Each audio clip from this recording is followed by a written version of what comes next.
Guys, ಏನಪ್ಪ ಅಂದರೆ ಅದು ಯಾಕೋ ಗೊತ್ತಿಲ್ಲ, ಈ ಟ್ರಿಪ್ ಅನ್ನೋದು ನಮ್ಮ ಲೈಫಲ್ಲಿ ಆಗುತ್ತೋ ಇಲ್ಲ ಅದು ನಮ್ಮ ಹಣೆ ಬರ್ದಾಗೆ ಬರ್ದಿಲ್ವೋ ಏನೋ. ನಮ್ಮನ್ನು ಬಿಟ್ಟು ಎಲ್ಲವೂ ಟ್ರಿಪ್ ಮಾಡ್ತಾನೆ ಗುರು. ಮೊನ್ನೆ ಒಂದು ರೀಲ್ ನೋಡ್ತಿದ್ದೆ ಆಯಿತಾ, ಟ್ಯಾಗ್ಲೈನ್ ಹಾಕೋನೆ 3 days outing with my friends in the Goa ಅಂತ.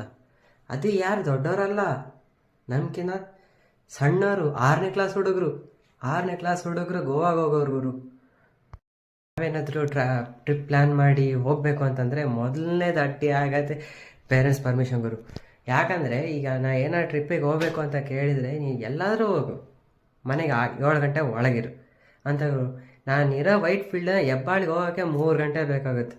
ಆ 3 ಗಂಟೆ ನಾನು ಹೋಗಿ ಬರೀ ಹೋಗಿ ಟ್ರಾಫಿಕ್ ನೋಡ್ಕೊಂಡು ವಾಪಸ್ ಬರಲ್ಲ. ನಾವು ಪಕ್ಕದಾಗಿರೋಂಥ ನಂದಿ ಹಿಲ್ಸಿಗೆ ಹೋಗೋಕ್ಕೇ 2 ವಾರ ಪ್ಲ್ಯಾನ್ ಮಾಡಬೇಕು ಗುರು. ಅದರಲ್ಲೂ ಲಾಸ್ಟ್ ಮೂಮೆಂಟಿಗೆ ಏನಾಗುತ್ತೆ ಅಂದರೆ 2-3 ಫ್ರೆಂಡ್ಸ್ ಕೈ ಕೊಟ್ಬಿಡ್ತಾರೆ, ಬರಲ್ಲ ಅದು ಇದು ಅಂತ. ನಾವು ಚಿಕ್ಕವರಿದ್ದಾಗ ದೊಡ್ಡವರೆಲ್ಲ ಟ್ರಿಪ್ಗೆ ಹೋಗೋರು ಗುರು. ದೊಡ್ಡವರಾದ್ಮೇಲೆ ನಾವು ಎಂಜಾಯ್ ಮಾಡೋದು, ಟ್ರಿಪ್ ಹೋಗ್ಬೋದು ಹಂಗೆ ಎಲ್ಲ ಅಂದ್ಕೊಂಡಿದ್ವಿ. ಬಟ್ ಈಗೆಲ್ಲ ಉಲ್ಟಾ ಆಗಿಬಿಟ್ಟು ಬರೀ ಚಿಕ್ಕ ಮಕ್ಕಳು ಹೋಗ್ತಾರೆ ಗುರು. ಇದು ಯಾವ ಸೀಮಾ ಕರ್ಮ ಗುರು. ನಾನು ಕನ್ವಿನ್ಸ್ ಆಗಿಬಿಟ್ಟಿದ್ದೀನಿ ಗುರು. ಒಂದು ನಾವು ಟ್ರಿಪ್ ಪ್ಲ್ಯಾನ್ ಮಾಡಿದರೆ ಒಂದು ಪೇರೆಂಟ್ಸ್ ಪರ್ಮಿಷನ್ ಬೇಕಂತ ಅಡ್ಡಿ ಆಗುತ್ತೆ. ಇಲ್ಲ ಅಂತಂದರೆ ಲಾಸ್ಟ್ ಮೂಮೆಂಟಲ್ಲಿ ನಮ್ಮ ಫ್ರೆಂಡ್ಸಲ್ಲಿ ಯಾರಾದರೂ ಒಬ್ಬರು ಕೈ ಎತ್ಬಿಡ್ತಾರೆ. ಸೊ ಅಲ್ಲಿ ನಮ್ಮ ಟ್ರಿಪ್ ಯಾವತ್ತೂ ಆಗಲ್ಲ.